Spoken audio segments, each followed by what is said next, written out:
मित्रमैत्रिणींनो, आजच्या या आपल्या व्हिडिओ लेक्चरमध्ये आपण अभ्यासणार आहोत महाराष्ट्राची जलप्रणाली किंवा नदी प्रणाली.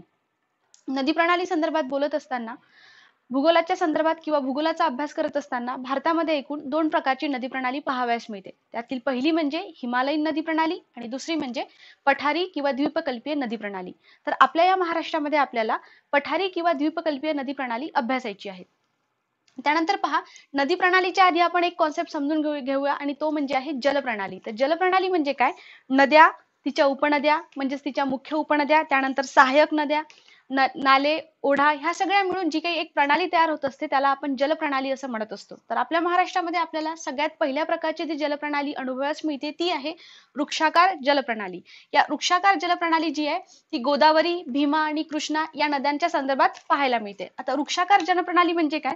नद्या जेव्हा वाहत असते तेव्हा मुख्य नदीला तिच्या उपनद्या येऊन मिळताना अशा प्रकारे एक ब्रांच स्टेरिओटायपिंग किंवा ब्रांच टाईप आपल्याला स्ट्रक्चर पाहायला मिळतं, त्याला आपण म्हणत असतो वृक्षाकार जलप्रणाली.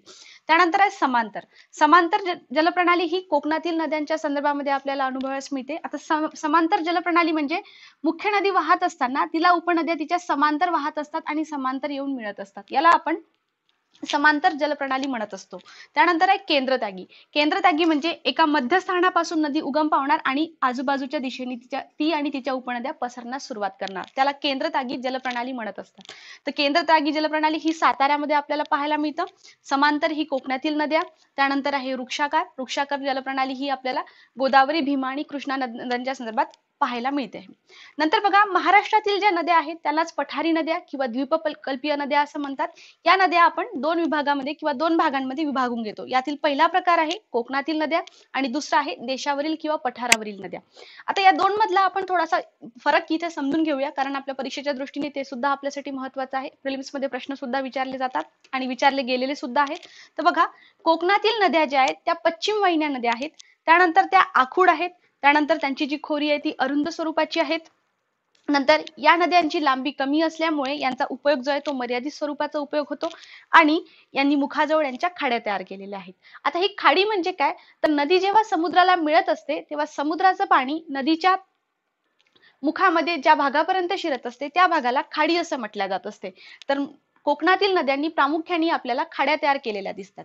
नंतर देशावरील म्हणजेच पठारावरील नद्यांच्या संदर्भात बघा, या नद्या पूर्ववाहिन्या नद्या आहेत. पूर्ववाहिन्या नद्या म्हणजे बंगालच्या उपसागराला जाऊन मिळणार आणि पश्चिम वाहिन्या नद्या म्हणजे अरबी समुद्राला जाऊन मिळणार. या नद्या जास्त लांबीच्या आहेत. त्यानंतर यांची जी खोरी आहे ती रुंद आहे. नंतर आता लांबी जास्त असल्या कारणाने आणि खोरी रुंद असल्या कारणाने या नद्यांचा उपयोग सुद्धा विविध प्रकारे केला जाऊ शकतो. आणि नंतर या नद्यांनी यांच्या मुखाजवळ त्रिभुज प्रदेश तयार केलेला आहे.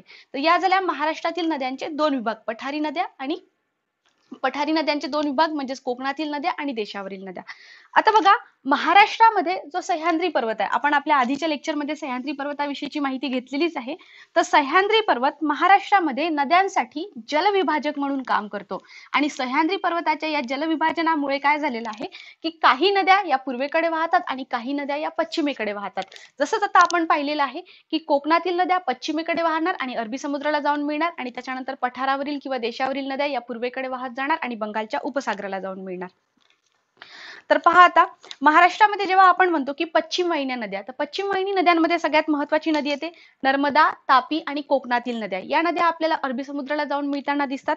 त्यानंतर आहे बंगालच्या उपसागराला म्हणजेच पूर्व वाहिन्या नद्या, यांच्यामध्ये येतं गोदावरी, भीमा आणि कृष्णा.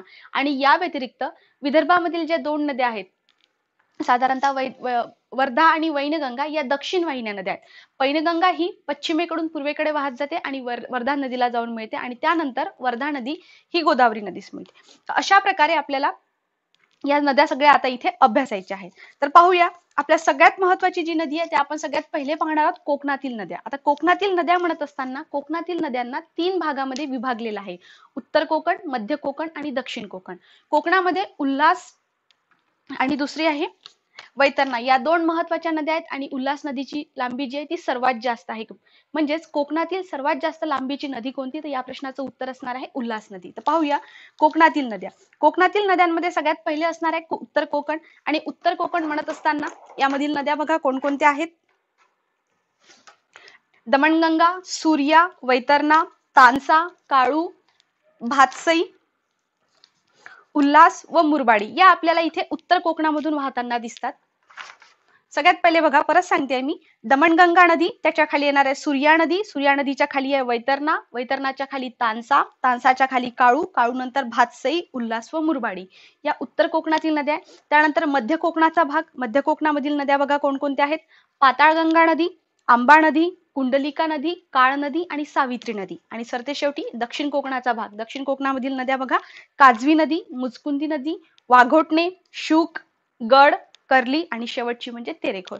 त्या अशा प्रकारे या कोकणातील नद्या येतात. आणि आपण आधीच बघितलेलं आहे की कोकणाच्या नद्यांचा उतारच कसा असणार आहे, पूर्वेकडून पश्चिमेकडे. त्यामुळे त्या फास्ट म्हणजे जलद गतीने वाहतात आणि अरबी समुद्रामध्ये जाऊन मिळतात. आणि अरबी समुद्राला मिळत असताना त्यांनी त्यांच्या मुखाशी इथे खाड्यांची निर्मिती केलेली आहे. नंतर आता पठारावरील नदी पाहत असताना जर आपल्याला उत्तर दक्षिण असा नद्यांचा क्रम विचारला तर आपण मॅप मध्ये पटकन पाहूया. सगळ्यात वर आपल्याला दिसणार नर्मदा नदी, नर्मदा नदीच्या खाली आहे तापी नदी, तापी नंतर आपल्याला दिसणार इकडे गोदावरी, गोदावरीच्या खाली आहे भीमा आणि भीमा नंतर आहे कृष्णा. म्हणजेच तर नर्मदा, तापी, गोदावरी, भीमा आणि कृष्णा या असा उत्तर ते दक्षिण हा नद्यांचा क्रम इथे लागतो. त्यानंतर विदर्भामध्ये गेल्यास आपल्याला ही नदी जी दिसते ही आहे वर्धा नदी, ही इकडनं आलेली आहे वैनगंगा नदी आणि ही आहे पैनगंगा नदी. पैनगंगा आणि वर्धा नदी इथे एकत्र येतात आणि पुढे नंतर या नदी जाऊन मिळतात कुठे, वैनगंगा नदीला. आणि अशाच प्रकारे वर्धा आणि वैनगंगाच्या नदीवरती म्हणजे तिथे संगमाच्या ठिकाणी आपल्याला सिरोंचा हे ठिकाण वसलेलं दिसतं. आणि इथून पुढे जी नदी चालू होते ती नदी आहे प्राणहिता नदी. तर आपण आता एक एक नदी डिटेलमध्ये बघूया. सगळ्यात पहिली नदी आहे आपली नर्मदा नदी. आता नर्मदा नदी म्हणत असताना नर्मदा नदीचा जो उगम आहे तो सातपुडा पर्वतातील अमरकंटक डोंगरामध्ये झालेला आहे. आणि या नर्मदा नदीची जी भारतातील लांबी आहे ती आहे 1312 किलोमीटर आणि महाराष्ट्रातील हिची लांबी आहे फक्त 54 किलोमीटर. म्हणजेच महाराष्ट्राच्या या वायव्य कोपऱ्यामध्ये नंदुरबारच्या सरहद्दीवरून 54 किलोमीटर नर्मदा नदी ही महाराष्ट्रातून वाहते. आणि नर्मदा नदी अतिशय खडकाळ अशा प्रदेशातून वाहते, सोबतच ती खचदरीतून सुद्धा वाहते आहे. त्यानंतर नर्मदा नदी नंतर दुसरी नदी येते आहे तापी नदी. तापी नदीचा उगम झालेला आहे मध्य प्रदेशमध्ये महादेव डोंगरांमध्ये. एक गोष्ट परत लक्षात घ्यायची, कालच्या लेक्चरमध्ये आपण बघितलं होतं शंभू महादेव डोंगर. आणि जेव्हा मी महादेव डोंगर म्हणते किंवा महादेव टेकड्या म्हणते त्या महाराष्ट्राच्या उत्तरेला मध्य प्रदेशमध्ये असणार आणि शंभू महादेव या महाराष्ट्राच्या दक्षिणेला असणार. म्हणून या दोन मध्ये कन्फ्युज होण्याची आवश्यकता नाहीये. तर बघा, मध्य प्रदेशमध्ये महादेव डोंगर रांगांमध्ये बैतूल जिल्ह्यामध्ये आपल्याला तापी नदीचा उगम झालेला दिसतो. त्यानंतर तापी नदी अमरावतीमध्ये प्रवेश करते, 49 किलोमीटर पर्यंत वाहते आणि परत मध्य प्रदेशमध्ये निघून जाते आणि त्यानंतर परत ती आपल्याला इथे जळगाव मध्ये प्रवेश करताना दिसते. तर अशा प्रकारे ही जी तापी नदी आहे ही महाराष्ट्रामध्ये एकूण 4 जिल्ह्यातून वाहताना दिसते, जळगाव, धुळे, नंदुरबार आणि अमरावती. नंतर याच तापी नदीला खानदेश कन्या म्हणून सुद्धा ओळखल्या जाते. नंतर या तापी नदीच्या उपनद्या बघा, नदी अशा प्रकारे वाहते म्हणजे नदीचा वरचा जो काठ आहे तो असणार आहे उजवा काठ आणि खालचा जो काठ असणार आहे तो असणार आहे डावा काठ. म्हणजेच नदीला उजव्या तीरावरती किंवा उजव्या काठावरती मिळणाऱ्या नद्या उपनद्या कोणत्या आहेत तर त्या बघा, चंद्रभागा, भुलेश्वरी, नंद, वान आणि गोमाई अशा या 5 नद्या या नदीला हिच्या उजव्या काठावर येऊन मिळतात. त्यानंतर पाहूया डावा काठ. डावा काठावरती तापी नदीला कापरा, सिपना, गाडगी, डोलार, पेढी, काटेपूर्णा, मोरणा, मन, नळगंगा आणि बिस्वा या नद्या येऊन मिळतात. तर अशा प्रकारे ही होती तापी नदी. आणि तापी नदीच्याच काठावरती भुसावळ हे शहर वसलेलं आहे. यानंतरची दुसरी नदी आहे आपली महत्वाची म्हणजे गोदावरी नदी. जशी भारतामध्ये गंगा ही सर्वात मोठी नदी आहे तशीच दक्षिण भारत किंवा महाराष्ट्रामधील सर्वात मोठी नदी गोदावरी ही महाराष्ट्रातील सर्वात मोठी नदी आहे, तशीच ती दक्षिण भारतातील देखील सर्वात मोठी नदी आहे. गोदावरी नदीची भारतातील लांबी आहे 1465 किलोमीटर आणि महाराष्ट्रातील जिची लांबी आहे 668 किलोमीटर. आता गोदावरी नदीचा जो उगम आहे तो सह्याद्री पर्वतात नाशिक जिल्ह्यात त्र्यंबकेश्वरच्या ब्रह्मगिरी टेकडीवरती झालेला आहे. आणि ही एकूण महाराष्ट्रातून 8 जिल्ह्यातून वाहते. आणि हे 8 जिल्हे कोणकोणते आहेत तर नाशिक, अहमदनगर, औरंगाबाद, जालना, बीड, परभणी, नांदेड आणि गडचिरोली. आणि राज्यांचा विचार केल्यास ती 3 राज्यांमधून वाहते, ते आहेत महाराष्ट्र, तेलंगणा आणि आंध्र प्रदेश. गोदावरी नदीच्या उपनद्या बघायच्या झाल्यास उजव्या तीरावरील तिच्या उपनद्या आहेत दारणा, प्रवरा, मुळा, बोरा, सिंदफणा, बिंदुसरा आणि कुंडलिका. नंतर आहे उत्तरेकडील म्हणजे डाव्या तीरावरील तिच्या उपनद्या, त्या आहेत कादवा, शिवना आणि खाम. तर अशा प्रकारे ही गोदावरी नदी होती. यानंतरची दुसरी नदी आहे भीमा नदी. आता भीमा नदी ही कृष्णेची उपनदी आहे, पण ती कृष्णेला महाराष्ट्राच्या बाहेर जाऊन मिळते, त्यामुळे कृष्णेचे आपण एक स्वतंत्र असे खोरे अभ्यासत असतो. तर भीमा नदीचा जो उगम आहे तो आहे पुण्याजवळ भीमाशंकर येथे आणि ही भारतातील एक आणि महाराष्ट्रातील 5 ज्योतिर्लिंगापैकीच एक ज्योतिर्लिंग आहे. तशाच प्रकारचं आपण वर बघितलेलं त्र्यंबकेश्वर हे सुद्धा एक महाराष्ट्रातील आणि भारतातील एक ज्योतिर्लिंगापैकी आहे. नंतर भीमेची महाराष्ट्रातील लांबी आहे 451 किलोमीटर आणि भारतातील तिची लांबी आहे 860 किलोमीटर. नंतर बघा ही महाराष्ट्राबाहेर कर्नाटकाजवळ रायचूर जवळ कुरगोडी येथे कृष्णा नदीत जाऊन मिळते. नंतर ही महाराष्ट्रातील पुणे, नगर आणि सोलापूर या जिल्ह्यातून वाहते आहे. नंतर पहा पंढरपूर जवळीने चंद्रकोरी सारखा आकार मिळवलेला आहे आणि म्हणूनच तिला तिथे चंद्रभागा या नावाने सुद्धा ओळखले जाते किंवा चंद्रभागा या नावाने सुद्धा संबोधतात. भीमा नदीच्या उपनद्या बघत असताना दक्षिण म्हणजेच उजव्या तीरावरील उपनद्या बघा भामा, इंद्रायणी, मुळा मुठा, नीरा आणि मान आणि त्याच्यानंतर डाव्या तीरावरील उपनद्या आहेत वेड, घोड, सीना, भोगावती. नंतर भीमेच्या काठावरती पंढरपूर हे तीर्थक्षेत्र वसलेलं आहे. यानंतरची तिसरी नदी आहे महत्वाची कृष्णा नदी. आता कृष्णा नदी म्हटलं की गोदावरीच्या खालोखाल ही महाराष्ट्रातील महत्वाची नदी आहे आणि या कृष्णा नदीचा जो उगम आहे तो आहे सातारा जिल्ह्यात महाबळेश्वर जवळ आणि या महाबळेश्वरलाच हिच्याच आणखी 5 उपनद्यांचा सुद्धा उगम झालेला आहे आणि त्या कोणत्या आहेत कृष्णा, कोयना, वेन्ना, गायत्री, सावित्री. नंतर बघा जी कृष्णेची भारतातील लांबी आहे ती आहे 1400 किलोमीटर आणि महाराष्ट्रातील लांबी आहे 282 किलोमीटर आणि ही वाहते कुठून तर सातारा आणि सांगली या 2 जिल्ह्यांमधून ही वाहते आहे.